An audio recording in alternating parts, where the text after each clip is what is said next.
चिड़िया के अंडे आने वाले थे। वो बहुत खुश थी क्योंकि वो पहली बार माँ बनने जा रही थी। फिर वो 3 अंडे दे देती है। वो अपने अंडों को देख बहुत हैरान थी। हैरान इसलिए थी कि उसके अंडों में से एक अंडा दूसरे अंडों से बिल्कुल मुख्तलिफ था। वो तो सुनहरी रंग का अंडा था।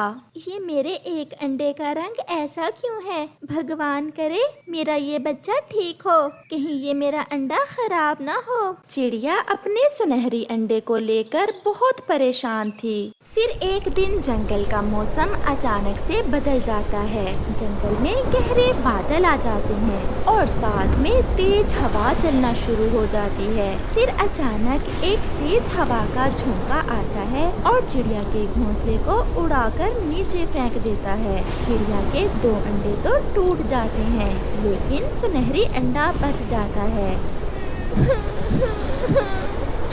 ये मेरे अंडे क्यों टूट गए? अभी तो मैंने अपने बच्चों के सपने देखना शुरू किए थे और अभी मेरे सारे सपने टूट गए। जिस अंडे के लिए मैं सबसे ज्यादा चिंतित थी कि पता नहीं ये ठीक निकलेगा भी कि नहीं, सिर्फ वही बचा है। लेकिन अब मुझे अपने इस अंडे की रक्षा करना होगी। अगर ऊपर वाले की इच्छा हुई तो मेरे इस अंडे से बच्चा जरूर निकलेगा। और फिर चिड़िया अपना सुनहरी अंडा उठाकर ले जाती है। फिर कुछ दिनों बाद चिड़िया का सुनहरी अंडा फूटता है और उसमें से एक छोटा सा प्यारा सा सुनहरी रंग का चिड़ा निकलता है, जो देखने में बहुत ही सुंदर था।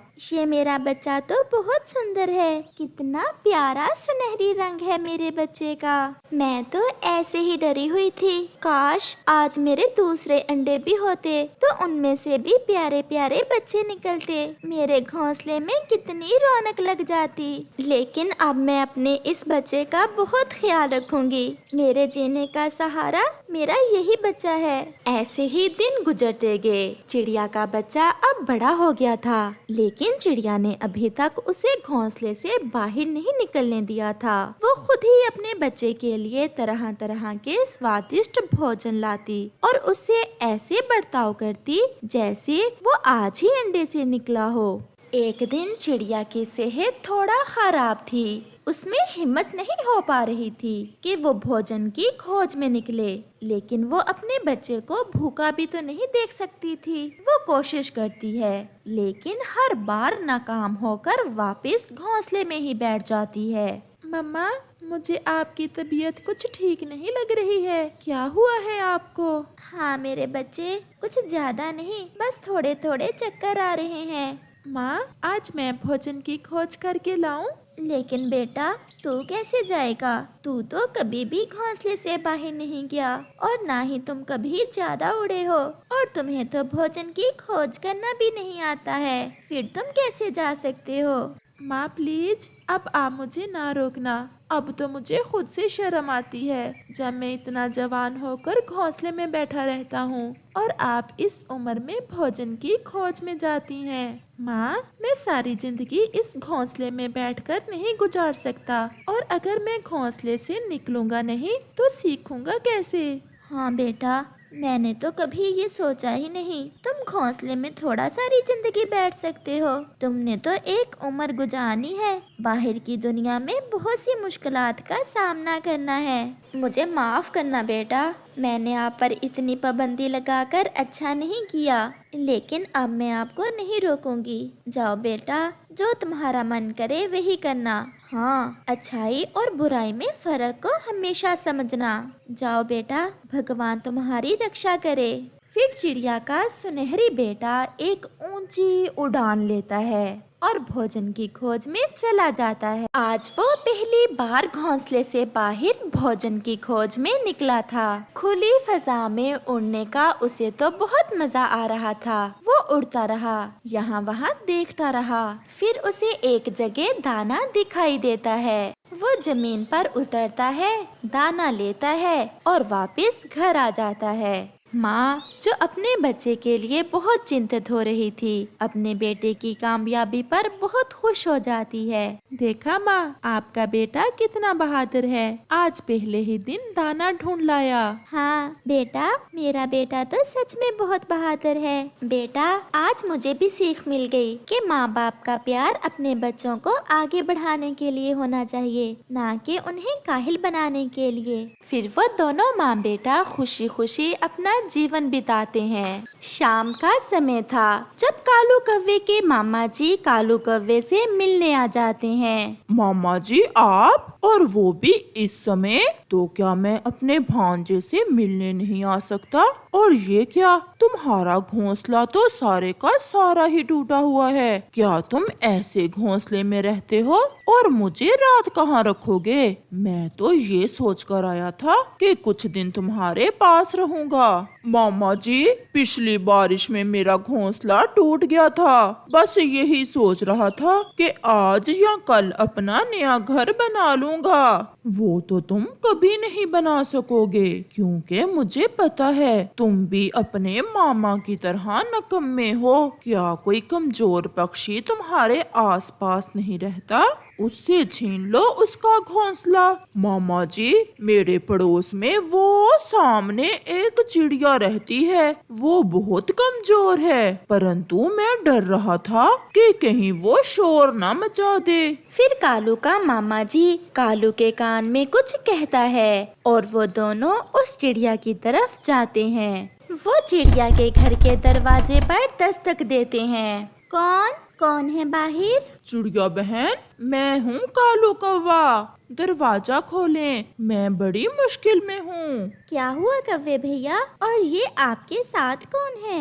हाय हाय, मैं कालू का मामा हूँ। मेरे पेट में बहुत दर्द है। इस कालू का तो घोंसला भी टूटा हुआ है। चिड़िया, मुझे अपने घर में रख लो आज की रात, मैं कल चला जाऊंगा। आए आए मामा जी, मेरे पास पेट दर्द की दवा है, मैं आपको पेट दर्द की दवा देती हूँ। फिर चिड़िया कालू और उसके मामा जी को अपने घर ले जाती है। चिड़िया मामा जी को पेट दर्द की दवा दे देती है। मामा जी, मैं अब चलता हूँ। नहीं कालू, तुम मेरे पास ही रहो, मेरा दिल घबरा रहा है। हाँ कालू भैया, मामा जी ठीक ही कह रहे हैं, आप आज की रात मेरे घर में ही रह लें। फिर चिड़िया उन्हें खाने को भोजन देती है, जिसे वो दोनों खाने लग जाते हैं। ये मामा के पेट में दर्द भी है और भोजन कैसे खा रहे हैं? दूसरे रोज चिड़िया जब सोकर उठती है तो वो कालू के मामा जी से पूछती है, मामा जी अब कैसे हैं आप? क्या दर्द रुक गया है? अब ठीक है ना आपका पेट? नहीं, पेट दर्द तो और भी बढ़ गया है। चिड़िया, मुझे कहीं से दवा ला दें। चिड़िया बहन, मुझे तो पता नहीं है कि बुलबुल का घर कहाँ है। आप जाएं और मेरे मामा जी के लिए दवा ले आएं। ऐसे समय में पड़ोसी ही काम आते हैं। हाँ हाँ कौवे भैया, क्यों नहीं, मैं अभी जाती हूँ। आपके मामा जी मेरे भी तो मामा जी ही हैं। ऐसे चिड़िया बुलबुल के पास दवा लेने चली जाती है। चल भी कालू, अब जल्दी से अंदर से कुंडी लगा लो, और जब चिड़िया आए तो कहना कि अब ये घर हमारा है और वो कहीं और नया घर बना ले। मामा जी, अगर चिड़िया ने शोर मचाया तो फिर क्या होगा? बाकी पक्षी इकट्ठे हो जाएंगे। कुछ नहीं होगा, मैं चिड़िया से घर तुम्हें छीन कर ही देकर जाऊंगा। जो होगा देखा जाएगा। वो दोनों चिड़िया का भोजन जो चिड़िया ने बारिशों के लिए जमा कर रखा था वो खाते हैं और सो जाते हैं। बुलबुल दी, कालू के मामा जी आए हुए हैं, वो मेरे ही घर में है और उसके पेट में बहुत दर्द हो रहा है, उसके लिए कोई अच्छी सी दवा दे दें। चिड़िया, मैं कालू के मामा जी को अच्छे से जानती हूँ। वो तो कालू से भी 2 पंख आगे है। वो जरूर तुम्हारे साथ कोई खेल खेल रहे हैं, लेकिन फिर भी आप ये दवा ले जाएं। बुलबुल बहन, मैं खुद भी परेशान हूँ। मुझे ऐसे उन्हें अपने घर में छोड़कर नहीं आना चाहिए था। फिर चिड़िया जल्दी से बुलबुल से दवा लेकर वहाँ से चली जाती है। वो जैसे ही अपने घर जाती है तो दरवाजा अंदर से बंद था। वो दस्तक देती है। कालू, कालू भैया, दरवाजा खोलें। आपने दरवाजा अंदर से क्यों बंद कर लिया है? परंतु अंदर से कोई आवाज नहीं आती। वो खिड़की से देखती है कि कालू और उसका मामा तो सोए हुए हैं। कालू, ओए कालू, दरवाजा खोलो, मैं दवा ले आई हूँ। मेरे पेट का दर्द तो ठीक हो गया है। ऐसा करो, तुम ये दवा खुद ही पी लो। आप दरवाजा तो खोलें। अब ये दरवाजा नहीं खुलेगा।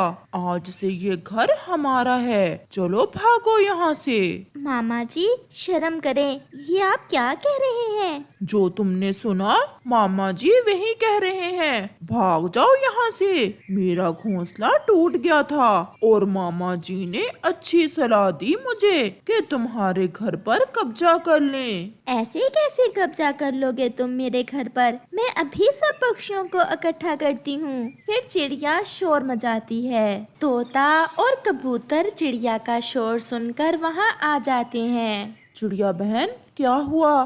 फिर चिड़िया तोते और कबूतर को सारी बात बताती है। ओए कालू, शर्म करो, चिड़िया ने तुम्हारे साथ नेकी की और तुम उसका ये सिला दे रहे हो। हमें भी कौवे कहते हैं। हमें जो चीज पसंद आ जाए वो हम छीन लेते हैं। अब ये घर हमारा है। तुम सब भाग जाओ यहाँ से। चिड़िया, इनसे लड़ने का अब कोई फायदा नहीं है। चलो आप आज की रात मेरे घर में रह लो और फिर कल देखेंगे इनका क्या करना है। काले कव्वो, मेरी बात याद रखना। किसी को बेघर कर देने से तुम कभी सुकून नहीं पा सकते। भगवान तुम्हें इसकी सजा जरूर देगा। फिर चिड़िया तोते और कबूतर के साथ वहाँ से चली जाती है। जंगल में रात भी हो जाती है। चिड़िया बहन, चुप कर जाओ। हम सुबह दूसरे पक्षियों को इकट्ठे करके उस कालू को तुम्हारे घर से निकाल देंगे। परंतु चिड़िया तो रोए ही जा रही थी।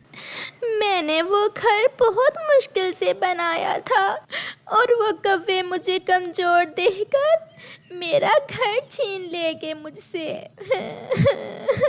आज आसमान पर भी गहरे बादल हैं और बारिश भी होने वाली है। मैंने तो बारिशों के लिए अपने घर में ढेर सारा भोजन भी जमा कर रखा था। वो ऐसे ही बातें कर रहे थे कि बादल जोर से गरजता है और तेज बारिश शुरू हो जाती है। बारिश बहुत तेज थी। सारी रात बारिश होती है। और फिर दूसरे रोज जब चिड़िया कबूतर को साथ लेकर अपने घर जाती है तो वो दोनों देखते हैं कि चिड़िया का घर उस बड़े पेड़ के नीचे दबा पड़ा है जिस पर चिड़िया का घर था, और कौवा और उसका मामा जी घर के नीचे आकर मरे पड़े हैं। कबूतर भैया, अब मैं समझी कि मुझे भगवान ने मेरे ही घर से आज रात बाहर क्यों रखा। और फिर ऐसे कौवों को उनकी बुराई की सजा मिल जाती है।